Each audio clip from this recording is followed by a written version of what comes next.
जहां एक तरफ पाकिस्तान ने J-35 की खरीद पर मुहर लगा दी है, जिसके बाद क्या भारत का टेंशन बढ़ेगा, तो वहीं दूसरी तरफ सबसे बड़ी चीज़ ये निकल कर आ रही है इजराइल के बारे में।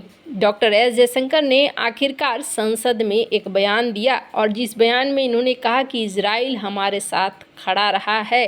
और हथियारों के बारे में जयशंकर ने क्या बोला है, वहीं पीयूष गोयल ने क्यों कहा कि हमें इजराइल की तरह करना चाहिए। जियोपॉलिटिक्स में बहुत कुछ चल रहा है, हमेशा की तरह जानने को मिलेगा बहुत कुछ। आइए जानते हैं इन खबरों को विस्तार से। पाकिस्तान ने अपने हवाई शक्ति में सुधार के लिए चीन से J-35 लड़ाकू विमान की खरीद को मंजूरी दे दी है। इस विमान के पाकिस्तानी वायुसेना में शामिल होने से भारत की टेंशन बढ़ सकती है। J-35 चीन का 5वीं पीढ़ी का दूसरा लड़ाकू विमान है। J-35 को FC-31 गिरफाल्कन के नाम से भी जाना जाता है। चीन ने पहली बार इस अत्याधुनिक लड़ाकू विमान को जुआई एयर शो में प्रदर्शित किया था। चीन का दावा है कि ये लड़ाकू विमान ताकत में अमेरिकी F-35 लड़ाकू विमान के बराबर है। हालांकि चीन ने J-35 से ताकत को लेकर अभी तक सार्वजनिक तौर पर कोई प्रदर्शन नहीं किया है। रूसी मीडिया रिपोर्ट्स के अनुसार पाकिस्तान ने कथित तौर पर J-35 लड़ाकू विमान की खरीद को मंजूरी दे दी है।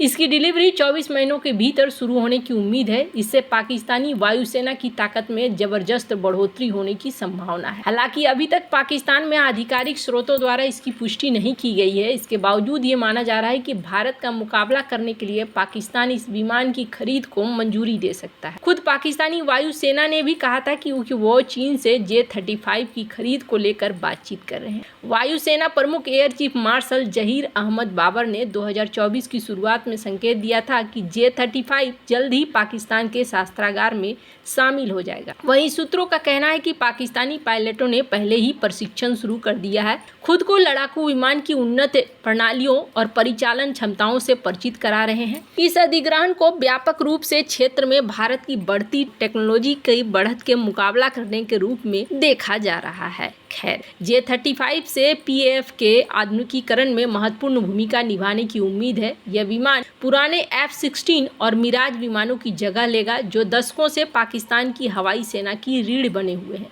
अपनी स्टील्थ क्षमताओं और अगली पीढ़ी के एवियोनिक्स के साथ J-35 पाकिस्तान की हवाई रक्षा को बहुत जरूरी बढ़ावा दे सकता है। हालांकि इस निर्णय की आलोचना भी हुई है। घरेलू विशेषज्ञों ने कार्यक्रम के वित्तीय खर्च के बारे में चिंता जताई है, खासकर पाकिस्तान की मौजूदा आर्थिक चुनौतियों को देखते हुए। 5वीं पीढ़ी के विमानों का मेंटेनेंस भी पाकिस्तान के लिए सिरदर्द बन सकता है। पाकिस्तान का J-35 भारत की टेंशन बढ़ा सकता है। यह विमान स्टील्थ क्षमताओं से लैस है, ऐसे में इसे सामान्य रडार से डिटेक्ट करना काफी मुश्किल होगा। अभी तक J-35 की खूबियों के बारे में कुछ पता नहीं। ऐसे में पाकिस्तानी वायुसेना के लिए भारत को चौंकाने का एक मौका मौजूद है। भारतीय वायुसेना में अभी तक एक भी 5वीं पीढ़ी का लड़ाकू विमान नहीं है। भारत खुद के AMCA प्रोग्राम पर काम कर रहा है, जो अभी विकास की अवस्था में ही है। ऐसे में भारत के लिए पाकिस्तान से खतरा और ज्यादा बढ़ने की आशंका है। जहां एक तरफ ये सब कुछ चल रहा है, वहीं दूसरी तरफ आखिरकार डॉक्टर एस जयशंकर ने एक बयान दिया है इजराइल को लेकर। राज्यसभा में एक सवाल हुए, जिस सवाल पर भारत ने आखिरकार इसका जवाब दिया है। स्क्रीन पर आप देख सकते हैं डॉक्टर एस जयशंकर का वो वीडियो जिसमें सवाल हो रहा है, और इस सवाल के जवाब में डॉक्टर एस जयशंकर ने क्या कहा है। Thank you sir. Sir, regarding our support and contribution to the UNRWA, this is a decision which we took as a government. We continue to stand by the decision, and we have in fact just released the latest tranche of support to the UNRWA. So I hope the member is reassured on that score. Regarding the two-state solution, we support a two-state solution, and we have been public and unambiguous about that. So I think there should be no cause for confusion. हालांकि यहाँ पर इंतजार हो रहा था कि doctor S Jaishankar कुछ ऐसा कहेंगे जिससे कि चीज़ें बहुत ज़्यादा क्लियर हो जाएंगी। भारत हथियार दे रहा है, नहीं दे रहा है, इसके बारे में बात होगी, लेकिन ऐसा देखने को नहीं मिला। डॉक्टर एस जयशंकर ने ये बात नहीं कही। डॉक्टर एस जयशंकर ने ये कहा, काफ़ी बोल्ड स्टेटमेंट दिया है कि हम अभी अपने देश हित पर ध्यान दे रहे हैं, हम वही काम कर रहे हैं जो हमारे देश के लिए सही है। और दूसरी बात उन्होंने ये कहा कि इजराइल वो देश रहा है जो हमारे साथ हर परिस्थितियों में खड़ा रहा है और ये चीज़ हमें भूलना नहीं चाहिए। विदेश मंत्री एस जयशंकर ने गुरुवार को इस बात का सीधा जवाब देने से इनकार कर दिया कि क्या भारत इजराइल को हथियार और गोला बारूद निर्यात कर रहा है। उन्होंने कहा कि निर्यात पर देश के फैसले राष्ट्रीय हित से निर्देशित होते हैं। जयशंकर गाजा में चल रहे संघर्ष पर राज्यसभा में प्रश्नकाल के दौरान सवालों का जवाब दे रहे थे। उन्होंने दोहराया कि किसी भी देश को सैन्य सामग्री के निर्यात पर सरकार की निर्णय लेने की प्रक्रिया भारत के व्यापक राष्ट्रीय हितों द्वारा निर्धारित होती है।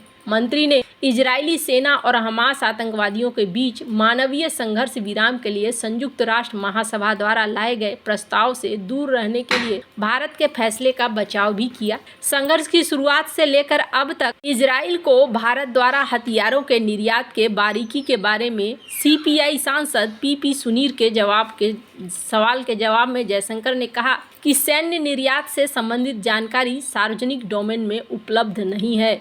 इजराइल को हमारे निर्यात के संबंध में विशेष रूप से कोई भी निर्यात जो प्रत्यक्ष या अप्रत्यक्ष रूप से गोला बारूद सैन्य भावना से संबंधित है, ये जानकारी सार्वजनिक डोमेन में नहीं है। जयशंकर ने इस बात को कहा। सीपीएम सदस्य जॉन ब्रिटास ने सवाल दोहराया और मंत्री से यह पुष्टि करने के लिए कहा कि क्या फिलिस्तीन के विदेश कार्यालय में राज्य मंत्री ने भारत के राजदूत रेनू यादव से मुलाकात की थी और फिलिस्तीन के नागरिकों के खिलाफ उनके इस्तेमाल के कारण इजराइल को हथियारों की बिक्री पर पुनर्विचार करने का अनुरोध किया था, जिस पर इन्होंने किया कि हम जो भी करते हैं वो लाइसेंसिंग प्रक्रिया के अंतर्गत कहते हैं। उन्होंने साथ में ये भी कहा कि इजराइल एक ऐसा देश है जिसके साथ राष्ट्रीय सुरक्षा में सहयोग का हमारा एक मजबूत रिकॉर्ड रहा है। यह एक ऐसा देश है जो विभिन्न मौकों पर हमारे साथ खड़ा रहा है जब हमारी राष्ट्रीय सुरक्षा खतरे में थी। इसलिए जब हम कोई भी निर्णय लेंगे तो हम निश्चित रूप से व्यापक परिस्थितियों को ध्यान में रखेंगे, लेकिन हम इस मामले में निश्चित रूप से अपने राष्ट्रीय हित से प्रेरित होंगे। यहाँ पर